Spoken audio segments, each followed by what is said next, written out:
Bendiciones. Siempre es un gran privilegio el poder compartir estas hermosas enseñanzas que nos han hecho pensar y también nos han hecho crecer en muchas de las áreas de nuestras vidas como seguidores de Jesús, como discípulos del Señor.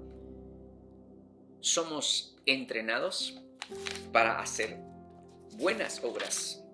Y hoy daremos el inicio de nuestro cuarto bimestre, donde se nos va a enseñar sobre los principios del éxito. En realidad, ¿quién no quiere tener éxito en la vida? ¿Quién no quiere tener éxito en el matrimonio? ¿Quién no quiere tener éxito en todos los ámbitos, verdad? Todos queremos tener éxito, pero hay una parte donde la mayoría hemos fallado. No hemos sido muy exitosos en nuestra vida espiritual, y es allí donde está el fundamento. Hoy aprenderemos entonces cómo tener éxito, pero para lograrlo a tener, tenemos que conocernos a nosotros mismos. Por ejemplo, somos espíritu, alma y cuerpo. Bueno, hoy vamos a hablar del espíritu, ¿sí? O sea, el espíritu del hombre. En 1 Tesalonicenses capítulo 5, verso 23, escuchamos la palabra que lo escribió el apóstol Pablo y dijo: y que el mismo Dios de paz os santifique por completo, y que todo vuestro ser, espíritu, alma y cuerpo sea preservado, irreprensible para la venida de nuestro Señor Jesucristo. Con este versículo nos da a entender que somos seres triunos, compuestos por espíritu, alma y cuerpo. Claro, cuando el hombre nace de nuevo, el hombre tiene una gran necesidad, es decir, quien nació de nuevo fue su espíritu. Entonces, ahora que el espíritu estaba muerto, desde que Adán pecó, y desde allá hasta el día de hoy, todos aquellos que no han nacido de nuevo están muertos espiritualmente. Pero cuando uno ya nace de nuevo, entonces existe esa gran necesidad de que ese hombre nuevo, es decir, el hombre interior, cuando hablamos del espíritu, estamos hablando del hombre interior que necesita ser educado por Dios, que necesita ser educado por la palabra de Dios, y solo así tendrá éxito en todo su caminar.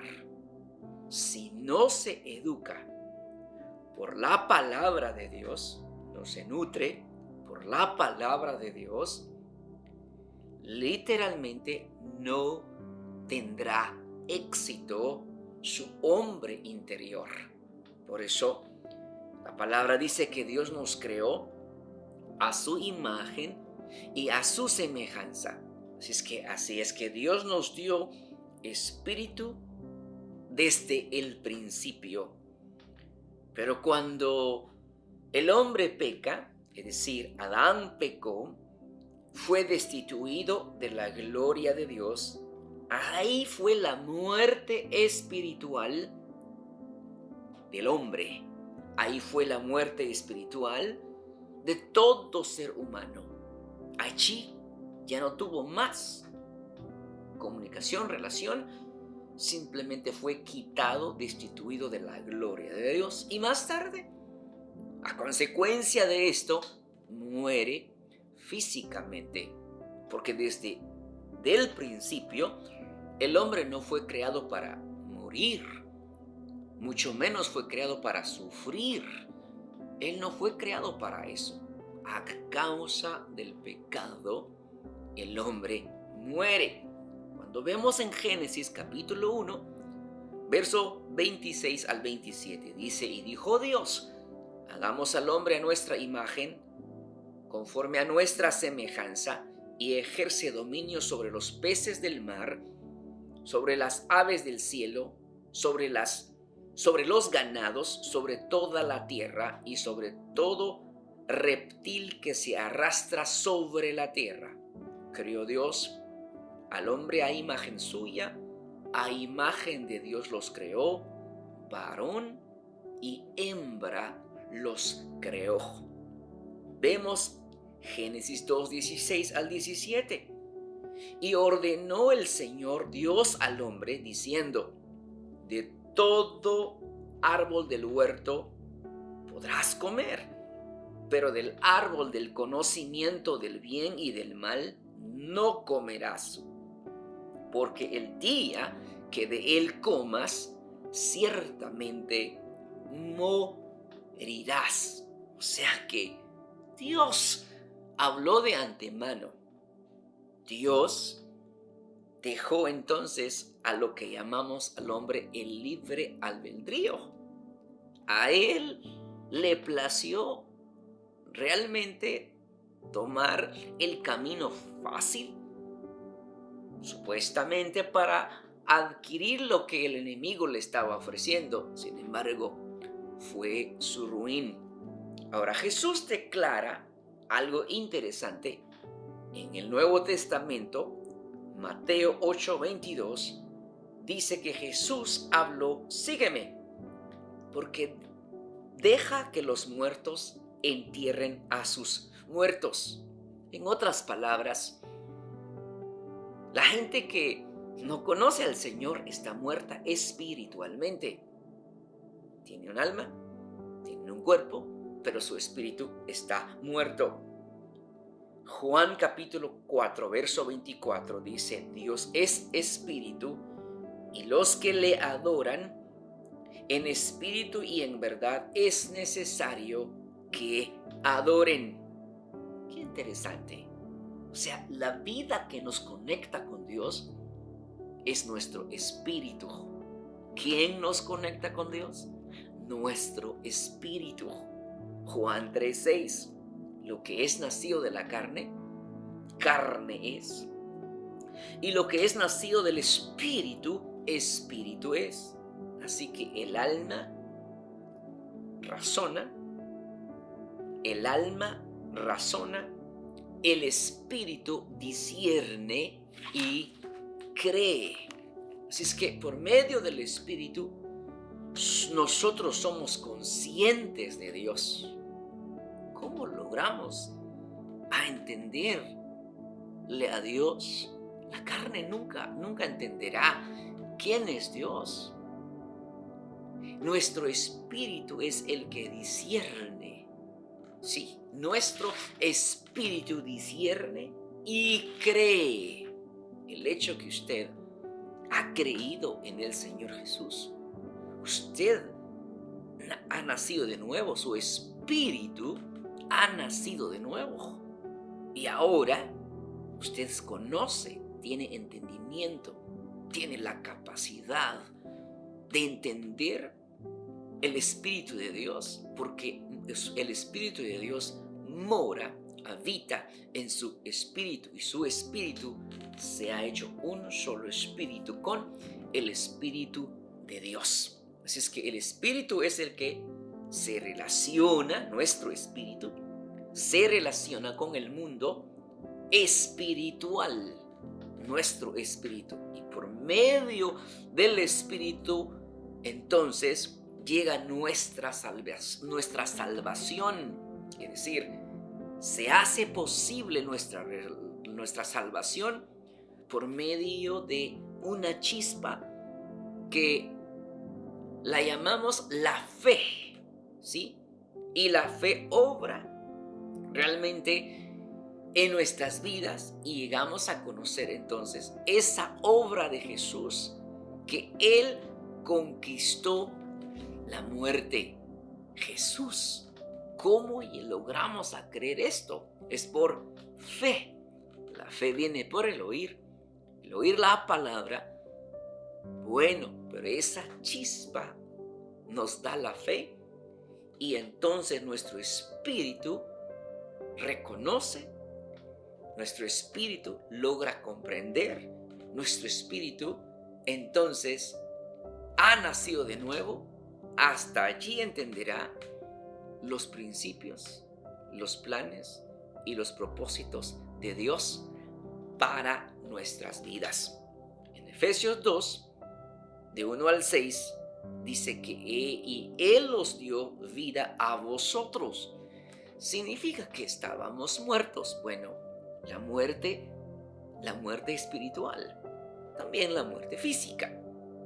Que estabais muertos en vuestros delitos y pecados, porque la paga del pecado es muerte, ¿no? En los cuales anduvisteis en otro tiempo, según la corriente de este mundo, conforme al príncipe de la potestad del aire, el espíritu que ahora opera en los hijos de desobediencia, entre los cuales también nosotros en otro tiempo vivíamos en las pasiones de nuestra carne, satisfaciendo los deseos de la carne y de la mente, y éramos por naturaleza hijos de ira, lo mismo que los demás.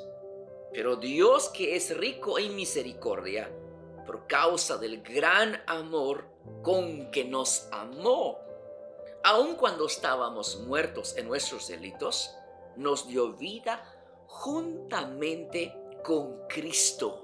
Por gracia habéis sido salvos, y con Él nos resucitó y con Él nos sentó en los lugares celestiales con Cristo Jesús. O sea que, ¿se relaciona esto con nuestra salvación? Claro que sí.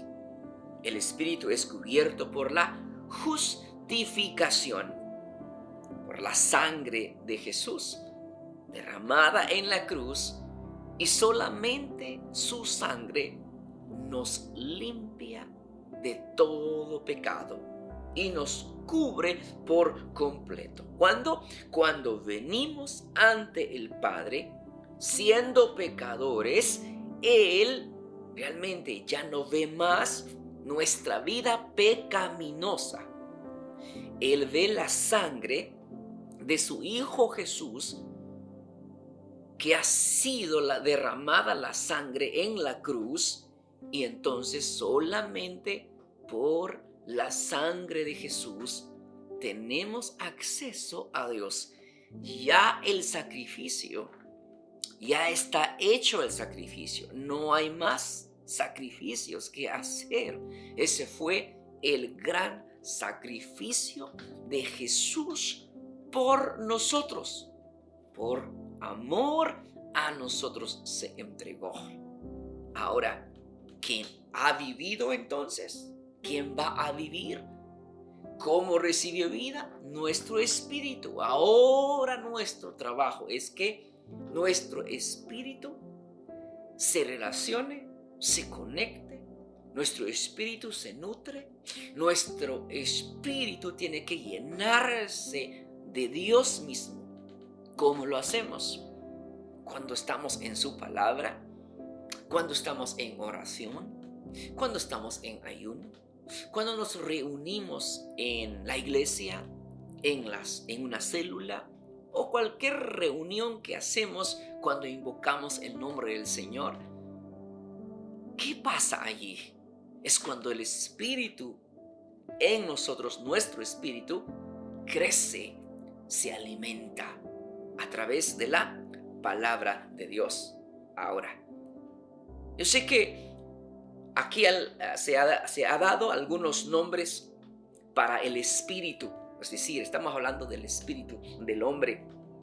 Número 1, le llamamos el hombre nuevo, o sea que el hombre que nació de nuevo, el hombre que resucitó de nuevo, El hombre que estaba muerto, pero ahora está vivo. Así es que el hombre nuevo, Colosenses 3:10. Y también Efesios 4:24. Dice la palabra y nos enseña Colosenses 3:10. Dice así: y vestido del nuevo, el cual conforme a la imagen del que lo creó, se va renovando hasta el conocimiento pleno. O sea que va a ir de gloria en gloria, de poder en poder, de conocimiento en conocimiento. Mientras más uno escudriña la palabra, más uno estudia la palabra, más entenderá los principios de Dios, los planes de Dios. Y es ahí donde se va a efectuar por completo esa obra maravillosa del Espíritu de Dios en nuestro espíritu. Número 2, el hombre interior. Nuestro espíritu conocido como el hombre interior. 2 Corintios 3:16. Dice 2 Corintios 3:16. Pero cuando se conviertan al Señor, el velo se quitará, porque el Señor es el Espíritu, y donde está el Espíritu del Señor, allí hay libertad. O sea que realmente nos convertimos al Señor, llegamos a ser herencia de Él, llegamos a entender de que realmente nuestro espíritu se convierte a Dios. Tiene que ser entenderle a Dios o comprender los planes y los propósitos, y es guiado por Dios mismo a través de su Espíritu Santo. Número 3, el hombre interno. Nuestro espíritu también se le conoce como el hombre interno. Primera de Pedro 3:3. Si vamos allí, Primera de Pedro 3:3 y 4, dice así: vuestro atavío no sea el externo de peinados ostentosos, de adornos de oro o de vestidos lujosos, sino el interno, el del corazón, en el incorruptible ornato de un espíritu afable, apacible, que es de grande estima delante de Dios. ¿A qué nos enseña entonces el hombre interior? Muchas de las veces nos preocupamos más de lo exterior, cómo se va a vestir lo exterior. Yo siempre he dicho, si así nos preocupáramos, cómo se viste nuestro espíritu, cómo nos preocupamos cómo vestirnos externamente, sería diferente nuestra vida. Sería muy diferente nuestro caminar, sería muy diferente nuestro pensar, sería muy diferente el estilo de vida que llevaríamos si tan solamente nos preocupamos cómo se viste nuestro hombre interior, porque lo interior va a fluir. Por eso, lo que nosotros recibimos de parte de Dios, de eso estamos hechos. De eso es lo que le daremos a otros, y de eso comerán ellos. ¿Por qué? Porque nuestro espíritu se alimenta, se preocupa, o sea, uno se preocupa para que su espíritu crezca, para que su espíritu entienda, para que su espíritu crezca completamente a la estatura que el Señor quiere. Así es que uno solo, es decir, se hace uno solo con Dios. El espíritu nacido de nuevo es uno solo con el Señor. O sea, nos hacemos uno solo. Nuestro espíritu se hace uno solo con el Espíritu de Dios. Primera de Corintios 6:17 dice: pero el que se une al Señor es un espíritu con Él. Una vez, pero el que se une al Señor, un espíritu es con Él. O sea que ya está el Señor en nuestro espíritu ya cuando recibimos a Jesús. Ahora el espíritu entiende las cosas espirituales y no el alma. Imaginémonos por un momento por cuántos años vivimos solamente el alma y el cuerpo. Estos dos mañosos, ¿no? Tenían muchos pensamientos, muchas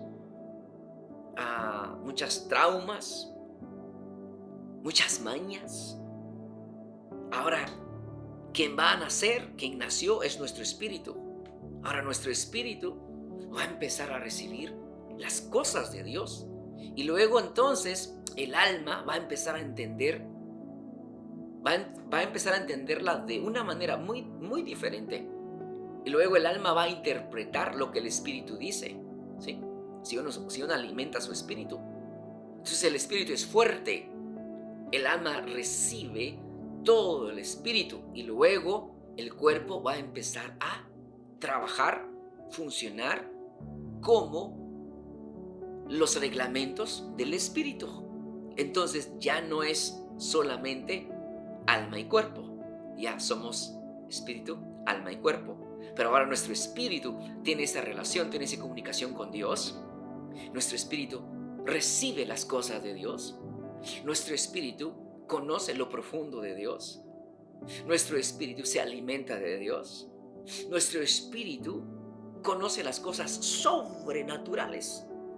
Y entonces vamos a empezar a operar en lo sobrenatural si nuestro espíritu se alimenta. Esa es la parte que debemos de crecer.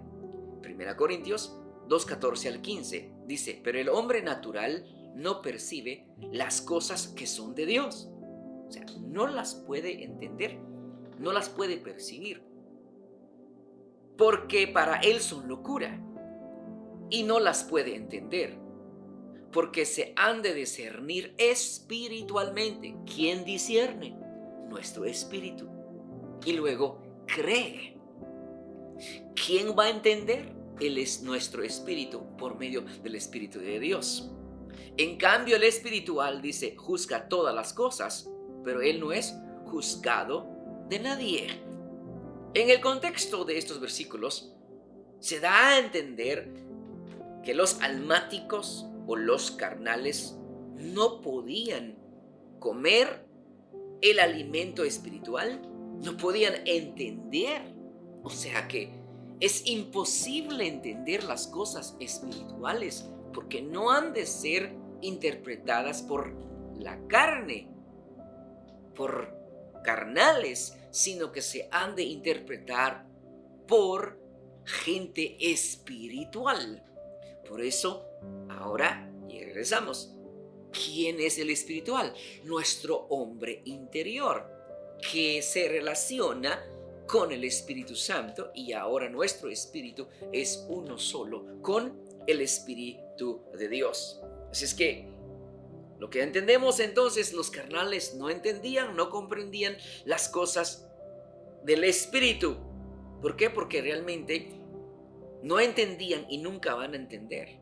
No van a tomar las cosas como son. Por eso la gente que se dedica totalmente de su alma, es decir, bueno, después aprenderemos del alma, es una bolsa que se llena de emociones. Pero en realidad lo que debemos entender entonces es de que si nuestro espíritu ha nacido de nuevo, y sé que lo aprendimos muy a fondo cuando fuimos a nuestro retiro, ¿no? Yo sé que algunos de ustedes se acuerdan cuando se les dio la enseñanza sobre la iniquidad, donde está arraigada la maldad, todas las herencias genéticas en nuestro espíritu. Y ahí el Señor sacó aquellas cosas donde nos encontrábamos. ¿Por qué? Porque fuimos engendrados en pecado. ¿Se acuerdan? Sí. ¿Y se acuerdan de esa noche cuando el Espíritu Santo nos liberó por completo? obras, maravillas y prodigios en nuestras vidas. Y ahí entonces nuestro espíritu creció y entendió, fue libre por completo. Es decir, recibió vida, es decir, recibió de Dios. Y entonces nuestro cuerpo empezó a actuar desde ese entonces de una manera muy diferente. Ahora, el espíritu está dispuesto, pero la carne no. Entonces hay una lucha constantemente con nuestra carne. Dice Mateo 26:41. Velad y orad para que no entréis en tentación. Velad y orad para que no entréis en tentación. El espíritu, la verdad, está dispuesto. O sea, el espíritu del hombre está dispuesto, desea, anhela de las cosas de Dios, pero la carne es débil. La carne se opone a las cosas de Dios. Por eso, ¿qué debemos de hacer entonces?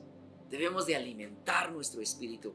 No estoy tan seguro que a muchos de ustedes les ha costado leer la palabra, les ha costado hacer su trabajo, les ha costado, pero a la vez están viendo la diferencia. El hecho que estemos aquí en la primera clase del cuarto bimestre, ya hemos avanzado, ¿no? Ya hay una diferencia en nosotros. Ya no pensamos como antes pensábamos. Ya no actuamos como antes actuábamos. Ya no nos relacionamos como antes nos relacionábamos. ¿Verdad que antes nos sentíamos sin fuerzas? Antes nos sentíamos muy pequeñitos. Antes como que no calificábamos para nada. Antes quizás no nos sentíamos amados de parte de Dios. Pero durante todos estos meses hemos aprendido cómo somos, quiénes somos. Y estamos tomando fuerzas, ¿no? Y estamos aprendiendo lo de Dios. Así es que al espíritu le encanta todo lo que es de Dios. O sea, su espíritu, mi espíritu, le encanta lo que es de Dios. Le digo algo, ¿quién lo inquieta a usted para ir a la célula? ¿Quién lo inquieta a usted para ayudar a alguien? ¿Quién lo inquieta a usted para ser el mejor o la mejor? Es su espíritu. Porque ahora su espíritu está conectado con el espíritu de Dios. Porque Dios no engendra hijos mediocres. No. Él engendra hijos fuertes que están apasionados por Él y para Él. Entonces, al espíritu le encanta las cosas de Dios. El espíritu va a hacer las cosas, lo que Dios dice, lo que Dios demanda, lo que Dios ha dicho en su palabra. El espíritu dice, yo lo voy a hacer. Pero ¿qué ocurre? La carne dice, no, estoy muy cansado. Hace frío, hace calor, está haciendo mucho viento. O sea que la carne le saca excusas a todo color y en todo momento. Eso es lo que hace la carne. La carne quiere estar en su mundo, pero el espíritu desea estar en las cosas de Dios. Ahora, aprendemos entonces, es decir, es bueno aprender a decir realmente que necesito conocer más del espíritu. Necesito conocer más mi espíritu. Así es que en ocasiones conocemos más lo que la carne. Les voy a dar un ejemplo. A muchos de ustedes les encanta la carne asada, ¿no? La carne. A algunos les encanta el pollo rostizado. Otros les encanta, no sé, nos encantan los frijolitos, los plátanos, la crema, el queso. Todas esas cosas están muy bien. El gusto, ¿no? De uno, muchísimo, está bien. Pero hay otras cosas que la carne quiere hacer. La carne quiere ir a divagar. La carne quiere jugar. La carne quiere perder el tiempo. La carne quiere ser reconocida. La carne. ¿Cuántas cosas conoce usted de su espíritu? ¿Qué dice su espíritu? ¿Qué o cuáles son los deseos de su espíritu? Hay que ponerle atención a lo que dice nuestro espíritu. Y si nuestro espíritu dice, haz esto, y si somos obedientes a la voz del Espíritu de Dios en nuestro espíritu, va a haber una gran diferencia en nuestro caminar. Va a haber una gran diferencia en nuestro crecimiento.